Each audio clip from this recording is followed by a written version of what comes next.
Heterotrophic nutrition.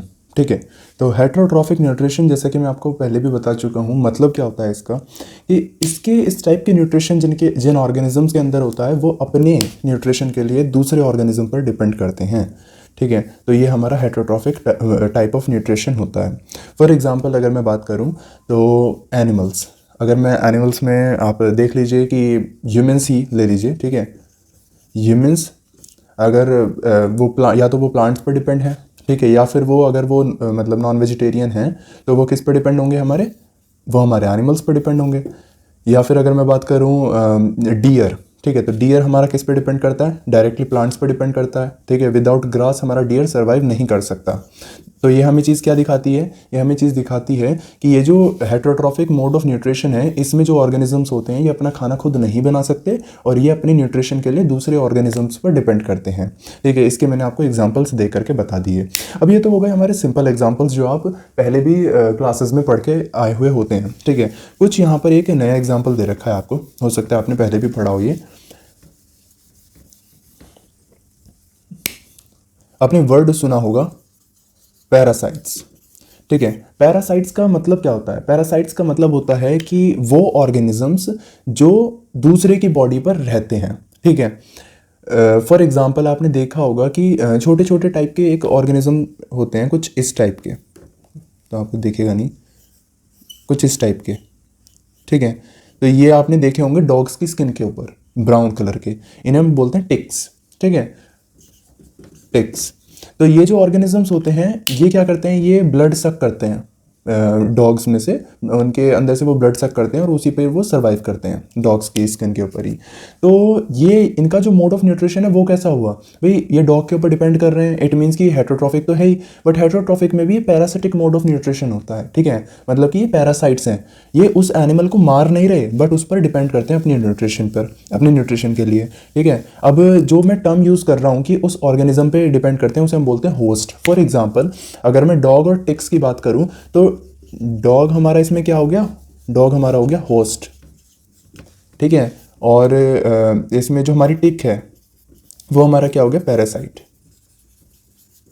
और इसे हम बोलते हैं पैरासिटिक मोड ऑफ न्यूट्रिशन। ठीक है, आपकी बुक के अंदर भी ये दे रखा है। इसके बाद हमारा एक एग्जाम्पल जो आपकी बुक के अंदर ही दे रखा है वो आता है हमारा कस्क्यूटा बेल का। जो बच्चे विलेज से बिलोंग करते हैं उन्हें ज़रूर पता होगा, कस्क्यूटा बेल को हम अमर बेल भी बोलते हैं। ठीक है, अमर बेल,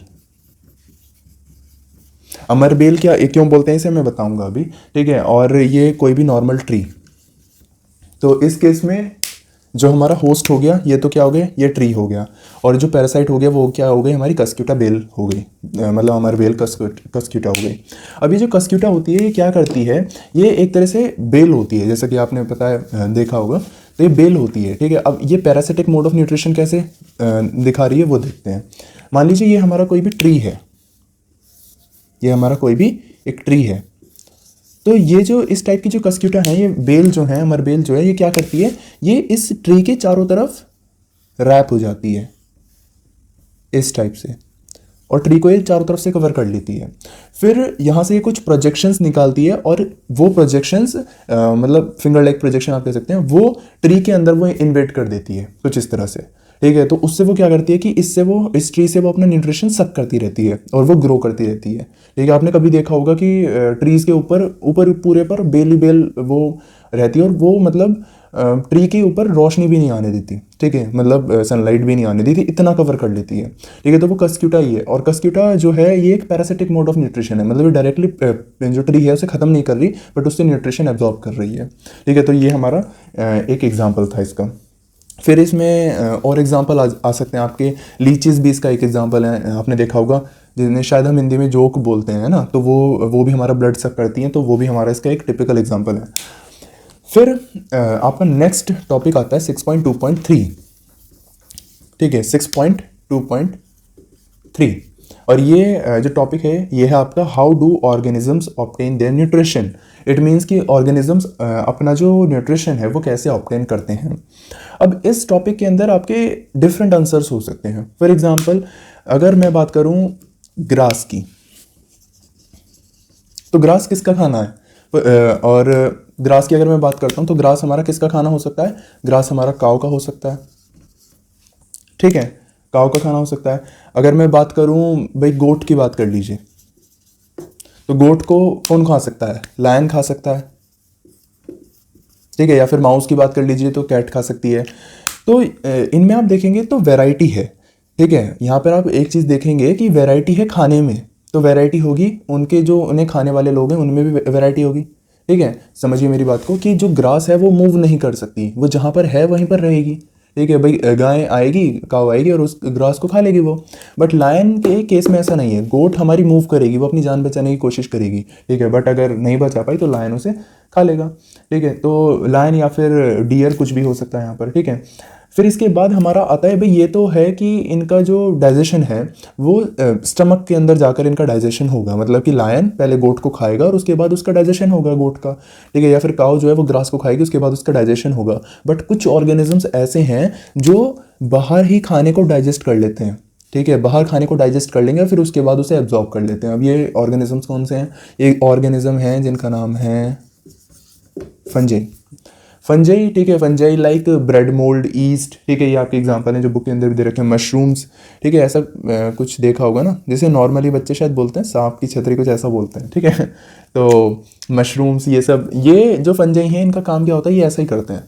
ये कुछ सिक्रीशन सिक्रेट करते हैं। मान लीजिए यहाँ पे कोई भी एक फंजाई है, वो उसके ऊपर सिक्रीशन सिक्रेट कर देंगे, सिक्रीशन डाल देंगे इस खाने के ऊपर जो भी इनका फूड मटेरियल है, और वो जो सिक्रीशंस होते हैं उनके अंदर ऐसे एंजाइम्स हैं जो इसे क्या कर देंगे, डाइजेस्ट कर देंगे। डाइजेस्ट करने का मतलब है इसे स्मॉल मतलब सिंपलर पार्ट में इसे ब्रेक कर देंगे, और जब ये बिल्कुल सिंपलर पार्ट में ब्रेक हो जाएगा वो फंजाई से क्या कर लेगी, एब्जॉर्ब कर लेगी। तो इस टाइप का जो एब्जॉर्प्शन है वो फंजाई के अंदर देखा जाता है। फिर इसके बाद अगर मैं बात करूँ, एक और इम्पॉर्टेंट बात है अमीबा की। अमीबा आपने सभी ने नाम सुना होगा, बचपन से हम पढ़ते आ रहे हैं। तो अमीबा, अमीबा के अंदर क्या होता है? अमीबा का आपने पढ़ा होगा आप लोगों ने कि कोई भी डिस्टिंक्ट शेप या साइज़ नहीं होता अमीबा का, ठीक है। अमीबा तो सबसे आसान है बनाना, ये बन गया अमीबा, ठीक है। अब मान लीजिए अमीबा के सामने क्या आया, खाना, खाना आ गया, फूड आ गया अमीबा के सामने। तो अमीबा अब इसे कैसे खाएगा? अमीबा क्या करता है, धीरे धीरे वो अपने हाथों को बढ़ाना स्टार्ट करता है, और इन्हें इसके ये जो हाथ बढ़ने स्टार्ट होते हैं इन्हें हम क्या बोलते हैं, स्यूडोपोडिया, ठीक है। पहले इतना बढ़ाएगा, फिर क्या करेगा, फिर और बढ़ाएगा, ठीक है। और फिर अल्टीमेटली वो क्या कर लेगा, पूरे के पूरे इस फूड मटेरियल को इंगल्फ कर लेगा, कुछ इस टाइप से। और पूरा जब इसने फूड मटेरियल इंगल्फ कर लिया, ठीक है, इसे फिर वो क्या कर लेगा, डाइजेस्ट कर लेगा। इसकी बहुत अच्छी वीडियोस आप देखेंगे तो नेट पर आपको मिल जाएंगी। तो ये पूरा का पूरा मटेरियल क्या करता है, पहले स्यूडोपोडिया से चारों तरफ से दोनों हाथ बढ़ाता है और फिर क्या करता है, पूरे के पूरे मटेरियल को इंगल्फ कर लेता है और फिर उसे डाइजेस्ट कर लेता है अंदर लेके, बस काम खत्म। और फिर जो एक्सक्रीशन है वो भी कहीं से हो जाएगा। यहाँ पर आपको एक चीज़ देखने के लिए क्या मिली कि कोई भी एक डिस्टिंक्ट साइज नहीं, एक डिस्टिंक्ट जगह नहीं है जहाँ से इसने ये सूडोपोडिया फॉर्म करे, कहीं से भी ये सूडोपोडिया फॉर्म कर लेता है। इट मीन्स कि जैसे भाई ह्यूमंस के केस में तो माउथ है और एनस है, मतलब एक पर्टिकुलर जगह है ना भाई जहाँ से आप खाना खाएंगे और जहाँ से एक्सक्रीशन होगा, एक पर्टिकुलर जगह। ऐसा तो नहीं है कि भाई कहीं से भी खाना खा रहे हो कहीं से भी वो निकल रहा है, नहीं, ऐसा नहीं हो सकता, मतलब तुम इमेजिन भी नहीं कर सकते ऐसी चीज़, ठीक है। बट अमीबा के केस में ऐसा ही होता है, कहीं से भी खाएगा कहीं से भी एक्सक्रीट करेगा। समझ गए ना मेरी बात? अब इसके बाद आती है बात पैरामीशियम की। पैरामीशियम भी एक बहुत इंटरेस्टिंग ऑर्गेनिज्म है, बट उसके अंदर अमीबा जैसा नहीं है। उसके अंदर पैरामीशियम आपने पढ़ा होगा, फुट शेप लाइक स्ट्रक्चर होता है इसका, ठीक है। तो इसके अंदर हमारा एक स्पेसिफिक जगह होती है, कुछ इसी टाइप का होता है पैरामीशियम, है ना, मतलब वो आप देख लेना जैसा भी है, कुछ फुट शेप लाइक स्ट्रक्चर होता है। तो इसकी बॉडी के ऊपर क्या होता है, आप देखेंगे तो एक प्रोजेक्शंस होते हैं छोटे छोटे से, उन्हें हम बोलते हैं सीलिया, ठीक है। एज सच कुछ प्रोजेक्शंस होते हैं वो सीलिया होते हैं।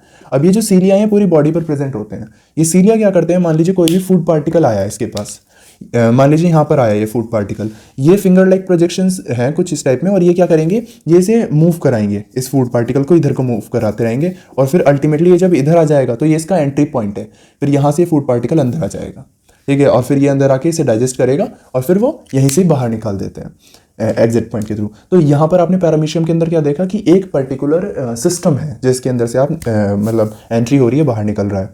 और ऐसे ह्यूमंस के केस में हम जितने मल्टी सेलुलर ऑर्गेनिज्म है उनके अंदर भी है। तो यहाँ पर आप क्या देख सकते हैं, मतलब 6.2.3 हमारा टॉपिक क्या था कि ऑर्गेनिजम्स अपना फूड कैसे लेते हैं। हमने कितनी वैरायटी देख ली, फंजाई हमने देख लिया, अमीबा हमने देखा, पैरामीशियम देखा, फिर उसके बाद हमने देखा कि फूड आपका खुद भी मोटाइल हो सकता है, नॉन मोटाइल भी हो सकता है। ठीक है, मोटाइल मतलब कि मूव कर सकता है। तो ये हमने वैरायटी देख ली। आप देख सकते हैं आपकी बुक के अंदर भी अमीबा का डायग्राम दिखा रखा है। ठीक है, ये आपका अमीबा है, ये न्यूक्लियस है। अब जो फूड पार्टिकल है उसके पास हमारे स्यूडोपोडिया जो मैंने आपको बताए थे वो फॉर्म होंगे, और फिर स्यूडोपोडिया फॉर्म होते हैं। हाँ, ये जो स्पेस बनता है ना, वैक्यूल, वैक्यूल मतलब एक खाली जगह टाइप जो बन जाता है उसे हम क्या बोलते हैं, वैक्यूल। ठीक है, तो ये जो स्पेस जिसके अंदर फूड पार्टिकल है उसे हम क्या बोलेंगे, फूड वैक्यूल। और फिर ये फूड पार्टिकल अंदर चला गया, यहाँ पर फिर डाइजेशन हो जाएगा और ये सिंपली हमारा अमीबा का हो जाएगा कवर। तो अब आपका टॉपिक है 6.2.4 और ये है न्यूट्रिशन इन ह्यूमन बींग्स। तो ह्यूमंस के अंदर न्यूट्रिशन कैसे होता है इसके बारे में अब हम बात कर लेते हैं। तो बहुत ही इंटरेस्टिंग बात है कि ह्यूमंस के अंदर कैसे डाइजेशन हो रहा है। ठीक है, ये जानना बहुत इंटरेस्टिंग होगा कि हमारे अंदर डाइजेशन कैसे होता है। इससे भी मैं एक और इंटरेस्टिंग फैक्ट आपको बता दूं कि जितना भी डाइजेशन है ना, आपने देखा होगा ये काउ बफेलो कैटल्स जो भी आपने देखे हैं, तो इसके अंदर क्या देखा होगा आपने कि वो इतना ज़्यादा मतलब हार्श वो खाना खाते हैं, आपने देखा होगा। तो उनके अंदर डाइजेशन कैसा होता है, हालांकि आपके सिलेबस में नहीं है बट नॉलेज के लिए मैं आपको बता देता हूँ कि वहाँ पर जो ह्यूमंस के अंदर चल रहा है वो तो उनके एक कंपार्टमेंट के अंदर ही हो जाता है, स्टमक के। वहाँ पर 4 कंपार्टमेंट होते हैं टोटल कैटल्स के अंदर, र्यूमेन, रेटिकुलम, ओमेसम, एबोमेसम। तो जो ह्यूमंस के अंदर हो रहा है ना वो तो उनके सिर्फ एक कंपार्टमेंट में होता है, बाकी 3 में तो अलग फर्मेंटेशन चलता है। ठीक है, खैर वो हमारे यहाँ पर काम का नहीं है, आपके काम का नहीं है यहाँ पर। तो पर ये एक इंटरेस्टिंग फैक्ट था। ठीक है, कि ऐसे 4 कंपार्टमेंट हो जाते हैं। हमें देखना है सिर्फ ह्यूमन का डाइजेशन। तो ह्यूमन का डाइजेशन बहुत ही सिंपल है, कुछ ऐसा ज़्यादा कॉम्प्लेक्स है ही नहीं ह्यूमन के डाइजेशन के अंदर।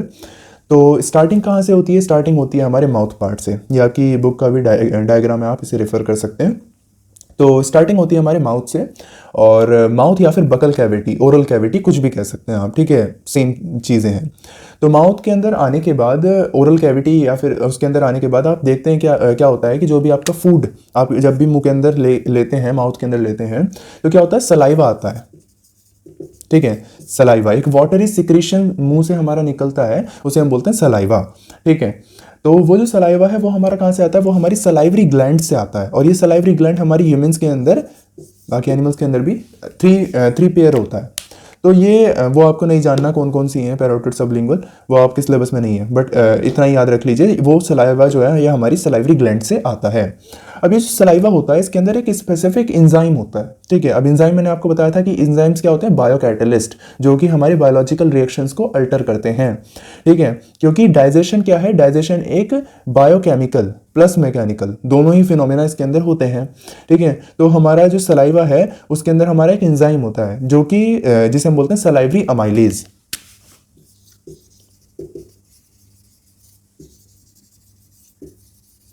सलाइवरी अमाइलेज, ये सलाइवरी अमाइलेज हमारा क्या करता है, ये हमारा जो स्टार्च प्रेजेंट है ना, स्टार्च मैंने बताया था ना कि स्टार्च जो है उसकी फॉर्म में प्लांट्स अपने अंदर जो खाना स्टोर करते हैं वो किसकी फॉर्म में करते हैं, स्टार्च की फॉर्म में।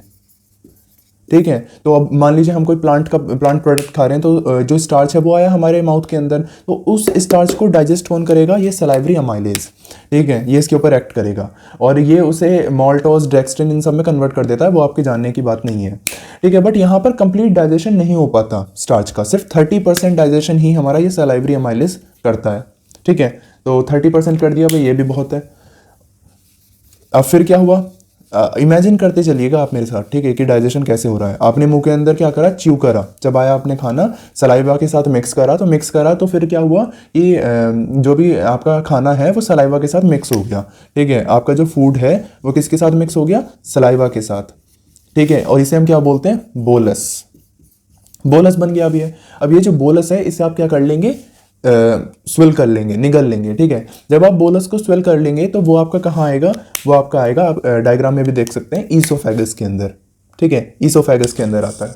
अब ये जो ईसोफेगस है ये हमारा एक लॉन्ग ट्यूब है, ठीक है। हालांकि ये जो कंप्लीट है ना, कंप्लीट डाइजेस्टिव जो आपका सिस्टम आ रहा है, ये कंप्लीट एक लॉन्ग ट्यूब है, और उस लॉन्ग ट्यूब को हम क्या बोलते हैं, एलिमेंट्री कैनाल, ठीक है। ये जब हमारा फॉर्म होता है ना, तो ये इस टाइप में हमारा कुछ फॉर्म होता है, ठीक है। At the time of gastrulation, जब बच्चा मतलब ह्यूमंस का या एनिमल्स का बनता है ना, तो वो कुछ इस टाइप में होता है। तो अब ये जो ट्यूब है, ये हमारी कहीं पर ज़्यादा ब्रॉड हो जाती है, वो हमारा क्या बना लेती है, स्टमक बना लेती है। कहीं पर ये हमारी डायमीटर इंक्रीज हो जाता है, कहीं पर डिक्रीज हो जाता है, small intestine large intestine further हमारी बना लेती है। बल्कि तो हमारी एलिमेंट्री कैनाल क्या हुई, हमारी एलिमेंट्री कैनाल या एलिमेंट्री ट्यूब हमारी ये होती है, ठीक है। समझ में आ गया ना। इसका जो हमारा ये ऊपर वाला पार्ट है, हमारा माउथ बनता है, और नीचे वाला पार्ट हमारा एनस बनता है। तो ये हमारा एलिमेंट्री कैनाल थी। तो याद रहेगी अब एलिमेंट्री कैनाल। तो हम बात कर रहे थे एलिमेंट्री कैनाल के अंदर ही ईसोफेगस की। तो ईसोफेगस हमारा एक लॉन्ग ट्यूब लाइक स्ट्रक्चर होती है, और इसके अंदर कोई भी डाइजेशन नहीं होता, ठीक है। कोई भी डाइजेशन ईसोफेगस के अंदर नहीं होता, बस इसके अंदर हमारे मूवमेंट होता है, जिन्हें हम बोलते हैं पेरिस्टाल्सिस, ठीक है। और इन मूवमेंट के थ्रू ही हमारा जो बोलस था ना, जो हमने स्वेल करा था, वो हमारा कहाँ आ जाता है, स्टमक के अंदर आ जाता है। यहाँ पर भी आप देख सकते हैं कि यहाँ से हमारा जो फूड है वो कहाँ आ गया, स्टमक के अंदर आ गया, ठीक है। आप देखिए, देख सकते हैं, ये रहा हमारा स्टमक। तो फूड कहाँ आ गया, अब हमारा स्टमक के अंदर आ गया। अब स्टमक के अंदर क्या होता है, आपका मेनली जो आपका प्रोटीन डाइजेशन स्टमक के अंदर होता है, और यहाँ पर आपके गैस्ट्रिक जूस रिलीज होते हैं। गैस्ट्रिक वर्ड जहाँ भी आए ना, तो समझ जाना क्या है, स्टमक से रिलेटेड है, ठीक है। और हिपैटिक वर्ड कहीं भी आ जाए तो लिवर से, हिपेटाइटिस आपने सुना होगा, ठीक है, तो वो हमारा लिवर से रिलेटेड है। ये कुछ हमारे टर्मिनोलॉजी हैं जो स्पेसिफिक होती हैं। चलिए छोड़िए वो बात। मैं कहाँ पर था कि गैस्ट्रिक जूसेस हमारे यहाँ पर रिलीज होंगे, और यहाँ पर जो पीएच होती है वो ऑलमोस्ट अराउंड 1.8 समथिंग होती है। इट मीन्स क्या कि यहाँ पर एसिडिक पीएच होती है। अब एसिडिक पीएच हमारे स्टमक के अंदर कैसे आई, जो हमारा स्टमक होता है, यहाँ पर हमारी डिफरेंट टाइप्स ऑफ सेल्स होती हैं, ठीक है। उनमें से हमारी कुछ सेल्स क्या सिक्रेट करती हैं, कुछ सेल्स हमारी यहाँ पर HCl हाइड्रोक्लोरिक एसिड हमारा यहाँ पर सिक्रेट करती हैं, आपने सुना होगा। तो ये जो हाइड्रोक्लोरिक एसिड है, ये हमारा स्टमक के अंदर प्रेजेंट होता है, ठीक है। अब ये हाइड्रोक्लोरिक एसिड का भाई फंक्शन क्या है, क्या कर रहा है ये स्टमक के अंदर। तो इस हाइड्रोक्लोरिक एसिड के हमारे मेनली कह सकते हैं आप 2 फंक्शन होते हैं। क्या क्या, एक एंजाइम होता है जो कि आपके स्टमक के अंदर ही रिलीज होता है, जिसे हम बोलते हैं पेप्सिनोजन, ठीक है। ये टर्म आपको आगे भी आएगा। एक तो होता है पेप्सिनोजन, और एक होता है पेप्सिन। ऐसे ही आपको सुनने के लिए मिलेगा ट्रिप्सिनोजन और ट्रिप्सिन। हालांकि आपकी बुक में ट्रिप्सिनोजन नहीं दे रखा है।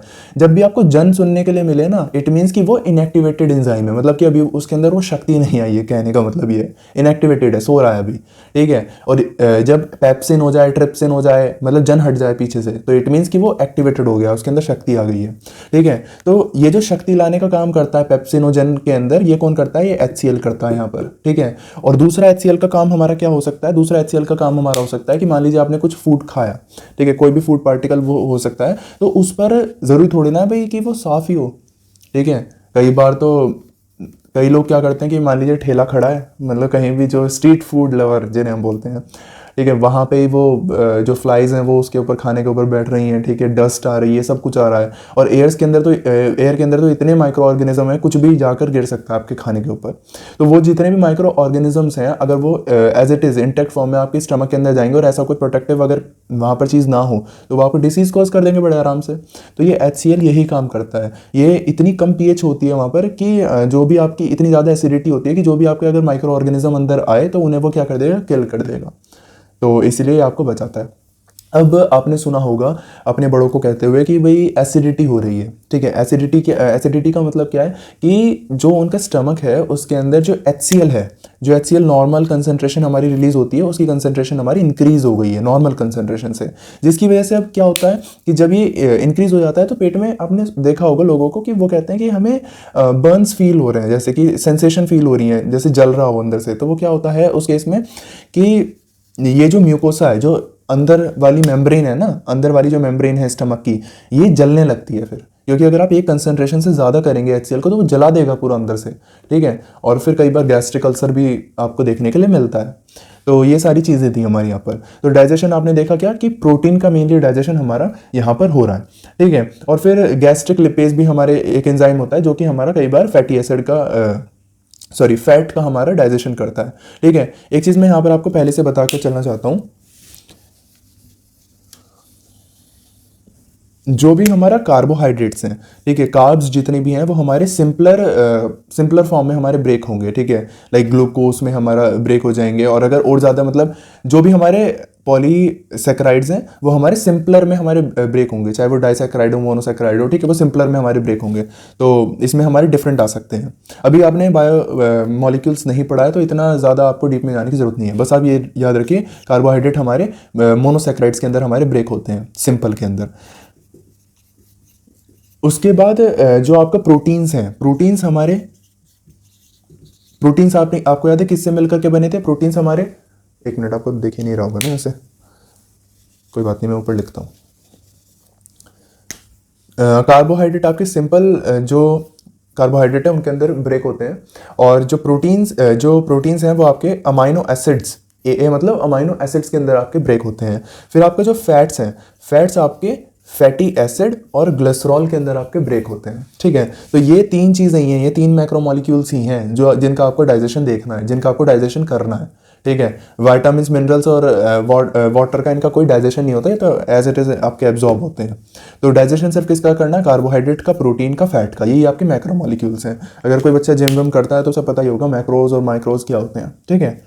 तो यही आपके मैक्रोमोलिक्यूल्स है, सिंपल। तो आपको इन्हीं का ही डाइजेशन करना है। अब कार्बोहाइड्रेट जो कि स्टार्च है आपका, उसका डाइजेशन कहाँ से स्टार्ट हो गया? माउथ से, ठीक है। प्रोटीन का डाइजेशन कहाँ से स्टार्ट हो गया? स्टमक से, ठीक है। अब आपका खाना आ गया कहाँ? स्मॉल इंटेस्टाइन के अंदर। ये आपकी स्मॉल इंटेस्टाइन है, ये देख सकते हैं आपकी, ये स्मॉल इंटेस्टाइन है। याद रखिएगा स्मॉल इंटेस्टाइन और लार्ज इंटेस्टाइन के अंदर डिफरेंस क्या होता है कि स्मॉल इंटेस्टाइन जो है उसका डायमीटर तो कम होता है, ठीक है। अगर मैं बात करूँ डायमीटर का, कैसे? मान लीजिए ये आपकी स्मॉल इंटेस्टाइन है, ठीक है। तो जो आपका पूरा डायमीटर है ये कम होता है स्मॉल इंटेस्टाइन का। बल्कि अगर मैं बात करूं लार्ज इंटेस्टाइन की, तो लार्ज इंटेस्टाइन का डायमीटर क्या होता है आपका? बड़ा होता है, ठीक है। तो किस बेसिस पर हम स्मॉल और लार्ज कह रहे हैं? हम डायमीटर के बेसिस पर स्मॉल और लार्ज कह रहे हैं। बल्कि अगर मैं बात करूं लेंथ की, ठीक है, तो बाइल का हमारा यही फंक्शन होता है कि इसके अंदर जो बाइल सॉल्ट्स होते हैं वो इमल्सिफाई कर देते हैं फैट को। तो इसके बाद हम बात करते हैं पैनक्रियाज की, काफ़ी इंपॉर्टेंट है आपके लिए। तो पैनक्रियाज के अंदर आपकी बुक के अंदर भी लिखा हुआ है ट्रिप्सिन नाम का हमारा एक एंजाइम होते हैं, ट्रिप्सिन और काइमोट्रिप्सिन, आप देखेंगे, ठीक है, आपको देखने के लिए मिलेंगे। ये दो एंजाइम्स होते हैं आपको यहाँ पर। तो इन दोनों का फंक्शन क्या होता है? ये बेसिकली हमारे प्रोटीन को डाइजेस्ट करते हैं, ठीक है। कहाँ पर पहुँच गया है आपका खाना? आपका खाना स्मॉल इंटेस्टाइन के अंदर फूड आपका पहुँच गया है, और वहाँ पर प्रोटीन का डाइजेशन कौन कर रहा है? ट्रिप्सिन और काइमोट्रिप्सिन। तो अब आप सोचेंगे भाई प्रोटीन तो यहाँ डाइजेस्ट हो गया था स्टमक के अंदर, तो अब भाई स्मॉल इंटेस्टाइन के अंदर क्या जरूरत है? मैंने आपको बार बार यही बात बताई है कि किसी भी जगह कंप्लीट डाइजेशन नहीं हो रहा है भाई, थोड़ा स्टमक के अंदर हो गया, थोड़ा रह गया, ठीक है। तो वो बाकी हमारा कहाँ होगा? स्मॉल इंटेस्टाइन के अंदर होगा। हाँ, स्मॉल इंटेस्टाइन के अंदर कंप्लीट हो जाता है, इससे बाहर नहीं होता डाइजेशन, ठीक है। तो स्मॉल इंटेस्टाइन के अंदर प्रोटीन का डाइजेशन करने के लिए हमारे पैनक्रियाज से एंजाइम्स आ गए। फिर फैट का डाइजेशन करने के लिए हमारा पैनक्रियाज से हमारे आते हैं पैनक्रियाटिक लाइपेज, ठीक है। ये हमारा फैट को डाइजेस्ट करते हैं। फैट को हमारे किस में तोड़ देते हैं? मैंने बताया था अभी, फैटी एसिड और ग्लिसरॉल के अंदर, ठीक है। ये दो में हमारे तोड़ देते हैं फैट को। फिर उसके बाद हमारे न्यूक्लिक एसिड तो अभी आपको पता ही नहीं होगा खैर, क्योंकि न्यूक्लियस भी हमारे एक एंजाइम्स होते हैं जो हमारे न्यूक्लिक एसिड जैसे कि डीएनए आरएनए होते हैं, उन्हें वो हमारे ब्रेक कर देते हैं। क्योंकि भाई सेल, अगर आप प्लांट खा रहे हैं तो वो उसके अंदर भी सेल है, ठीक है, वो भी मतलब सेल से बना हुआ है, उसके अंदर भी डीएनए है, आरएनए भी होगा। तो वो सब डाइजेस्ट करने के लिए हमारा कौन है? जो न्यूक्लियस एंजाइम है वो हमारा करते हैं ये सब काम। फिर उसके बाद कुछ और एंजाइम्स हैं, ठीक है, माल्टेज, लैक्टेज, ये सब सुक्रेज, ये सब एंजाइम हमारा और एक्ट करते हैं और हमारा डाइजेशन कर देते हैं। अब फाइनल बात यहाँ पर ये आती है कि स्मॉल इंटेस्टाइन के एंड तक पहुँचते पहुँचते डाइजेशन हमारा कंप्लीट हो चुका होता है, ठीक है, कंप्लीट डाइजेशन हो चुका होता है। इसके बाद कोई भी डाइजेशन नहीं होता। फिर इसके बाद लार्ज इंटेस्टाइन के अंदर क्या होता है? लार्ज इंटेस्टाइन के अंदर मेनली आपका जो वाटर है उसका एब्जॉर्प्शन होता है, ठीक है। और मान लीजिए अगर कुछ खाना बच गया है तो उसका भी एब्जॉर्प्शन हमारा लार्ज इंटेस्टाइन के अंदर हो जाता है, ठीक है। अब यहाँ पर एक आप देख सकते हैं, प्रोजेक्शन देख सकते हैं जिसे हम बोलते हैं अपेंडिक्स, ठीक है। ये हमारा कभी पहले ऐसा माना जाता है कि जब सेल्यूलोज जो कि होता है प्लांट्स के अंदर, प्लांट सेल वॉल के अंदर, वो हमारा डाइजेशन करने में कभी हमारा हेल्प करता था। बट अब हमारा एज सच कोई फंक्शनल है नहीं, वेस्टिजियल ऑर्गन है ह्यूमंस के अंदर, इसीलिए कभी कभी पेन भी होता है। आपने सुना होगा अपेंडिक्स का ऑपरेशन, तो वो यही है यहाँ पर, ठीक है। फिर गॉल ब्लैडर है, गॉल ब्लैडर का फंक्शन क्या है मैंने यहाँ पर आपको नहीं बताया। गॉल ब्लैडर का फंक्शन देखिए, कई बार मैं भी ये सोचता हूँ कि कहीं आपको बहुत ज़्यादा ना बता दूँ, क्योंकि आप क्या करेंगे फिर वो उस चीज़ को मिक्स करके हो सकता है आप कंफ्यूज हो जाएं, ठीक है। और ये भी चीज़ रहती है कि कम में आपको सब कुछ बता दूँ ताकि आपकी नॉलेज भी इंक्रीज़ हो, क्योंकि मार्क्स, सिर्फ मार्क्स इंपॉर्टेंट नहीं है, ठीक है, नॉलेज भी आपको इंक्रीज़ करनी होगी। तो इसीलिए मैं जितना बता रहा हूँ, मतलब जितना बता रहा हूँ मैं आपको, उतना सुनना है आपको और समझना है। बाकी याद आपको क्या रखना है, जो भी आपकी बुक के अंदर लिखा है, ठीक है। ऑलमोस्ट मैं आपकी बुक ही फॉलो कर रहा हूँ, तो इसलिए याद उतना तो आप एटलीस्ट आपको याद होना ही चाहिए, बिल्कुल। और जितना मैं बता रहा हूँ उतना आप समझने के लिए भी एक्स्ट्रा याद रख सकते हैं। तो बात आती है गॉल ब्लैडर की। गॉल ब्लैडर के अंदर, गॉल ब्लैडर का फंक्शन क्या होता है, जो भी लिवर के अंदर आपका बाइल बना और वो फिर हमारा गॉल ब्लैडर के अंदर चला जाता है, ठीक है। गॉल ब्लैडर को हिंदी में क्या बोलते हैं, आपने जरूर सुना होगा 110%, क्योंकि मोस्टली लोगों के गॉल ब्लैडर के अंदर क्या होता है, स्टोन्स होते हैं, ठीक है। पित्त की थैली बोलते हैं हिंदी में हम इसे। तो गॉल ब्लैडर के अंदर क्या होता है कि जो हमारा बाइल बना ना लिवर के अंदर जो बाइल बना वो हमारा कहाँ चला जाता है, गॉल ब्लैडर के अंदर चला जाता है। और गॉल ब्लैडर के अंदर क्यों जाता है भाई, गॉल ब्लैडर के अंदर इसलिए ये बाइल जाता है ताकि वहां पर ये स्टोर हो जाए, ठीक है। यहाँ पर बना, यहाँ पर स्टोर हुआ। स्टोर क्यों करना है भाई, क्योंकि जो लिवर के अंदर बाइल होता है उसके अंदर वाटर कंटेंट ज्यादा होता है, मतलब वो डाइल्यूट फॉर्म में होता है, ठीक है। और आपको क्या चाहिए होता है, आपको कंसंट्रेटेड चाहिए होता है, तो इसके अंदर से वाटर निकालना पड़ेगा इसे कंसंट्रेट करने के लिए, वो काम हमारा गॉल ब्लैडर के अंदर होता है, ठीक है। फिर उसके बाद गॉल ब्लैडर से हमारा कहाँ आता है, स्मॉल इंटेस्टाइन के अंदर आ जाता है। तो यहाँ पर ये जो ह्यूमन डाइजेशन था इसकी मैंने आपको बात बताई। इसके अंदर और कुछ भी नहीं है। फिर लार्ज इंटेस्टाइन के अंदर आ जाएगा। लार्ज इंटेस्टाइन के अंदर आने के बाद क्या होगा कि जो एक्सेस वाटर है वो आपका क्या कर लिया जाएगा, उस फूड से निकाल लिया जाएगा एक्सेस वाटर। अब एक्सेस वाटर आपका निकाल लिया गया, कंप्लीट ऑलमोस्ट डाइजेशन हो जाता है, ठीक है, कोई भी चीज़ छोड़ी नहीं जाती। और फिर लास्ट में आता है आपका रेक्टम। रेक्टम जो है, रेक्टम के अंदर एनस से पहले आपका एक पार्ट होता है जिसे हम बोलते हैं रेक्टम। रेक्टम के अंदर जो भी आपकी फीसेस हैं वो स्टोर हो जाएंगी, ठीक है, स्टोर होना स्टार्ट हो जाएंगी। और जब भी आपकी ब्रेन से सिग्नल आएगा, ठीक है, यहाँ पर आपकी नर्व्स होती हैं, ब्रेन से जब भी आपका सिग्नल आएगा कि अब आपको डिफिकेट करना है, मतलब कि फीसेस को बाहर निकालना है, स्टूल को बाहर निकालना है, तो आपका एनस के थ्रू स्टूल बाहर आ जाएगा। तो ये आपका पूरा मैकेनिज्म था, ठीक है, ह्यूमन डाइजेशन में, ठीक है।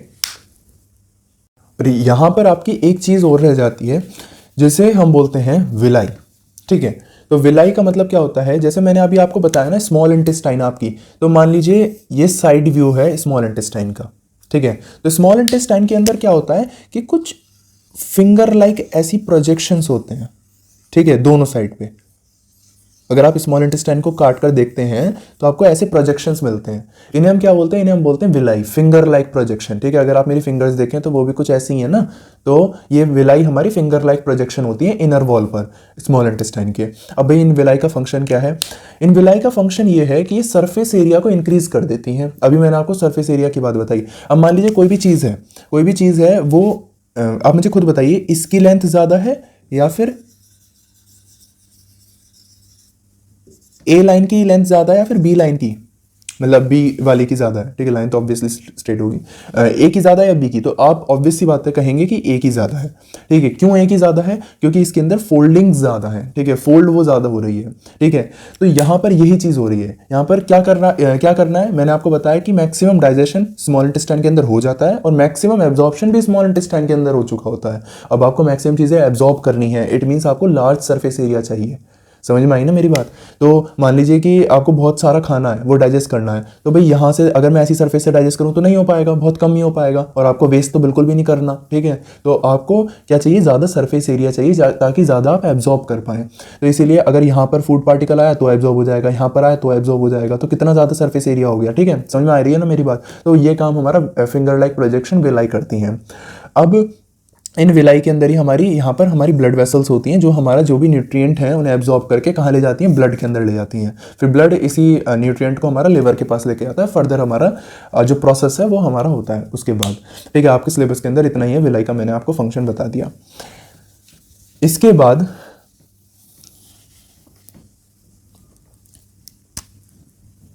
इसके बाद बात आती है डेंटल कैरीज की। आपका एक बॉक्स दे रखा है बुक के अंदर, तो उसके अंदर बात करी गई है डेंटल कैरीज की।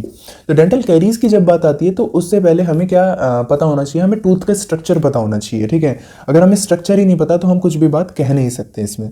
तो आप अपना बॉक्स वो पढ़ेंगे, मैं पहले आपको समझाता हूँ ये चीज़।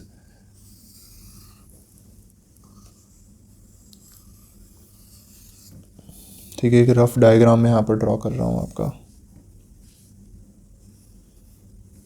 सपोज कीजिए कि ये एक टूथ है आपका, ठीक है। तो क्या होगा यहाँ पर टूथ के अंदर अगर हम देखेंगे तो डिफरेंट लेयर्स होती हैं, ठीक है।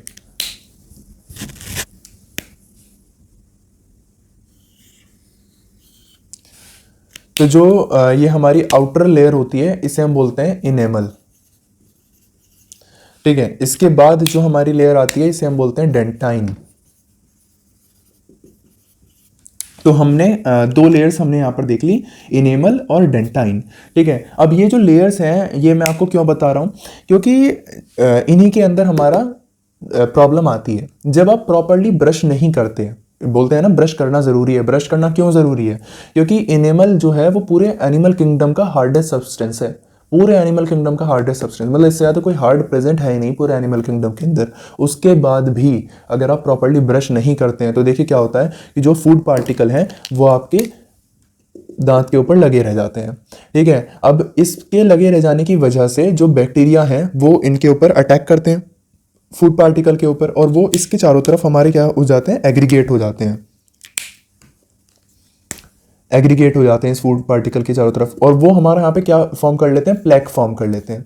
अब जब ये हमारा डेंटल प्लेक फॉर्म हो जाता है तो ये क्या होता है, जो हमारा बैक्टीरिया है वो हमारे यहाँ पर एसिड प्रोड्यूस करना स्टार्ट कर देते हैं, और जब वो एसिड प्रोड्यूस करते हैं तो आपका यहाँ पर क्या होने लगता है कि डिमिनरलाइजेशन होने लगता है, ठीक है। ये जो इनेमल है भाई ये डिफरेंट मिनरल से बन के बना है, तो वो उस मिनरल्स को बाहर निकालने लगता है, जिसकी वजह से ये इनेमल आपकी डिग्रेड होने लगती है, ठीक है, खत्म होने लगती है इनेमल। मतलब आप देख रहे हैं कि क्या मतलब ताकत है, कि कंसिस्टेंसी की क्या ताकत है, वो इस इनेमल को भी खत्म कर देता है।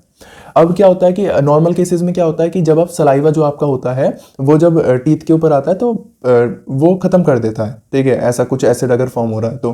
बट इस केस में क्या हुआ है कि बैक्टीरिया को पूरा कवर कर रखा है बैक्टीरिया ने और फूड पार्टिकल को, तो वहाँ पर डिकेइंग जो प्रोसेस है वो कंटिन्यू है, ठीक है, उससे वो न्यूट्रलाइज नहीं हो पा रहा। तो अब अगर ये चीज़ ट्रीट नहीं करी गई, अगर आप डेंटिस्ट के पास नहीं गए और इसका ट्रीटमेंट नहीं कराया तो क्या होगा, ये जो बैक्टीरिया हैं ये फर्दर डिके करते करते, ये आपकी पल्प कैविटी है, यहाँ पर पल्प कैविटी, यहाँ पर आपकी नर्व्स होती हैं और ब्लड वेसल्स होती हैं, ठीक है, जो ब्रेन तक सिग्नल लेकर जाती हैं, जिसकी वजह से दर्द होता है आपको, ठीक है, दांत के अंदर। तो अगर आपने इसे ट्रीट नहीं करवाया तो ये बैक्टीरिया बाहर से क्या करेगा, इनेमल को खत्म करेगा पहले, और इनेमल को खत्म करने के बाद डेंटाइन को खत्म करेगा, और डेंटाइन को खत्म करने के बाद वो पल्प कैविटी के अंदर आ जाएगा, और जब वो पल्प कैविटी के अंदर आ जाएगा उसके बाद वो क्या कर देगा, इन्फेक्शन कॉज कर देगा, ठीक है, यहाँ पर आकर, क्योंकि यहाँ पर तो बहुत अंदर ही पहुँच गया ना बिल्कुल ही, तो यहाँ पर आपका फिर इन्फेक्शन कॉज हो जाता है, फिर आपको दर्द होता है, ठीक है।